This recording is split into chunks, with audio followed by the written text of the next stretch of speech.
Welcome to episode 2 of How to Write Your Novel from Start to Finish. Today we're going to focus entirely on the protagonist of the story. For those of you who don't know what a protagonist is, think of the protagonist as like your main character or your hero of your story. We're going to try to avoid two really big pitfalls that a lot of writers fall into. And the way we're going to do it, the way we're going to avoid this is we're just going to get some basic ideas down, and then we're going to layer the character a little bit, the protagonist, so that they feel like a real person, okay? So whenever we think about developing characters in a story, one of the things that a lot of beginning writers struggle with is creating characters that feel real and dynamic and that the reader will empathize with, okay? And the way I like to do this is I like to start with a name, like really easy, like don't even overthink it, right? So the first thing I want you to do is start with a name, pick a name for your protagonist. In the novel that I'm writing with you, I'm writing a mystery novel, and my main character's name is Sam. So that's the first thing, okay? The next thing you should do, again, kind of easy, but really good for the deeper stuff we're going to do in this particular video. The next thing you got to make sure you can do is imagine this person in your head. And so what you should probably just write down a nice description of what this person looks like. Think physical features here, okay? Now, sometimes writers will do a couple of different things, and I hope this doesn't feel like cheating, because I really do think that you should consider doing this. Some writers like to draw their characters if they have any talent with drawing. Other writers will actually go on Google and they will just search for people until they find someone who looks like the character they want in their story. I did this with Sam. I found someone who looked like I wanted Sam to look, and then I saved it on my computer, and I look at it every once in a while just to refresh my memory of what Sam's physical features are, so that when I'm imagining him in different scenes in my head, he look like I can actually get those details down.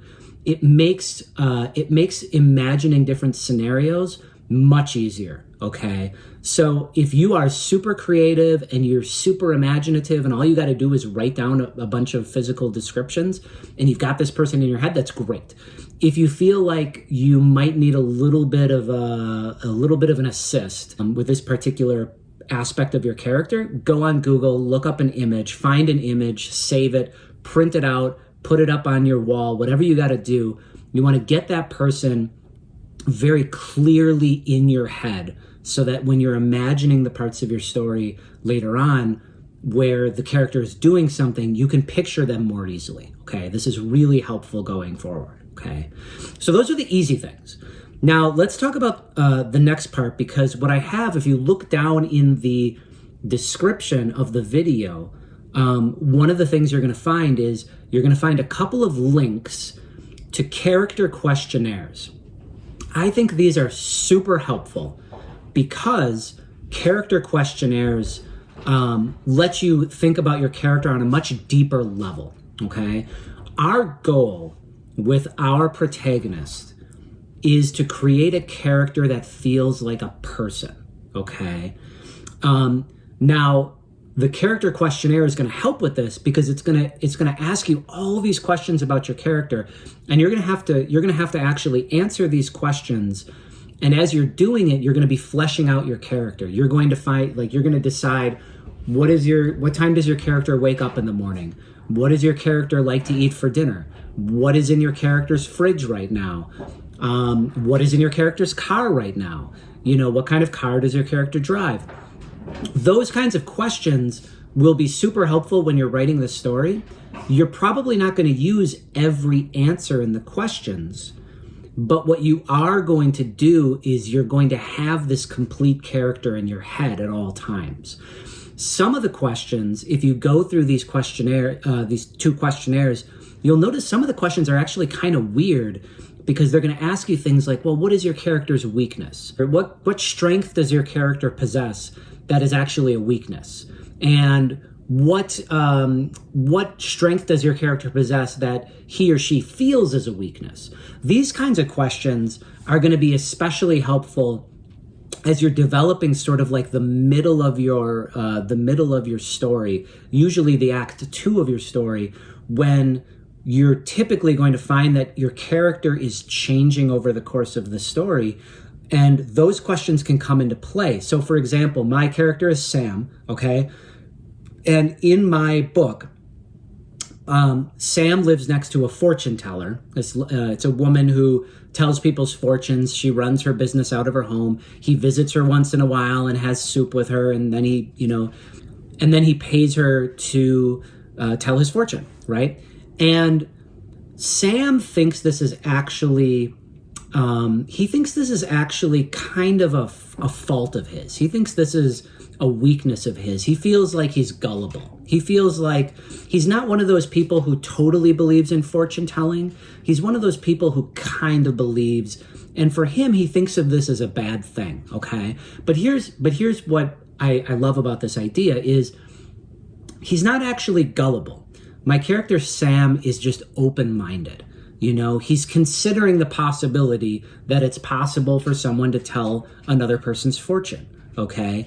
Even if he doesn't believe it, what matters is the character trait of being open-minded. And midway through the book, Sam is actually going to have to utilize this character trait when he suddenly realizes that he's been on the wrong track this entire time. He's been going after the wrong suspect.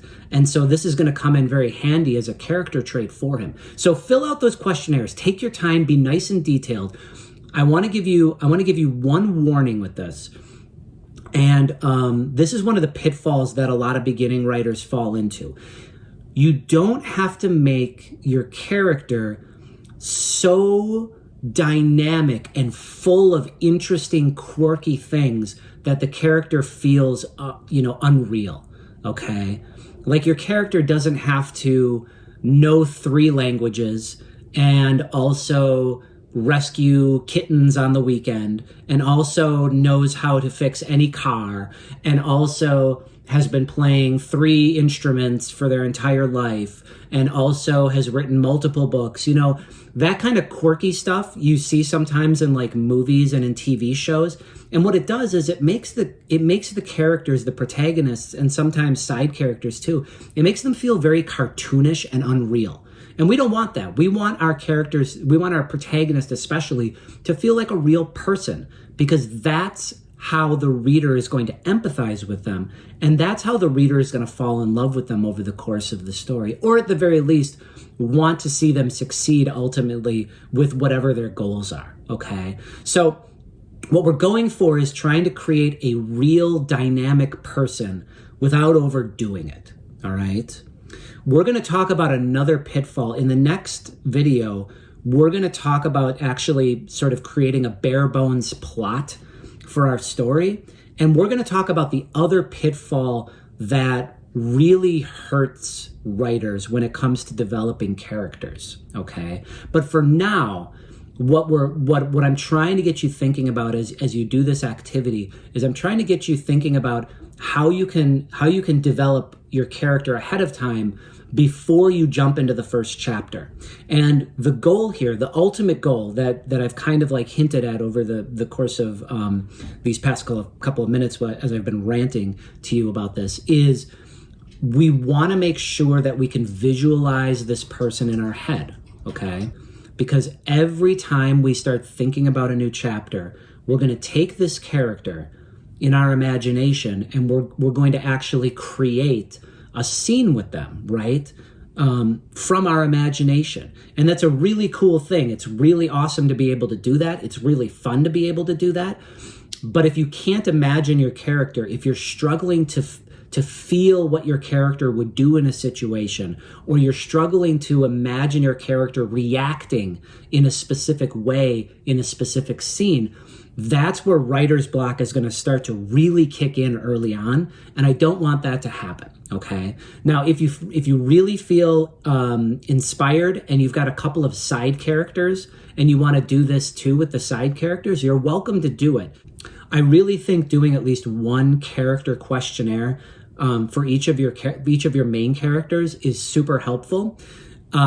It's not entirely necessary just yet because we're going to focus mainly on our protagonist going forward, but this is something you can do if you feel like you want a particular character in your story to feel like a person early on, okay? So when we get to video 3, we're going to talk a little bit more about the protagonist, but we're also going to be talking specifically about creating a sort of like a bare bones plot. So stick with me, get this character questionnaire done, and then let's go to the next video.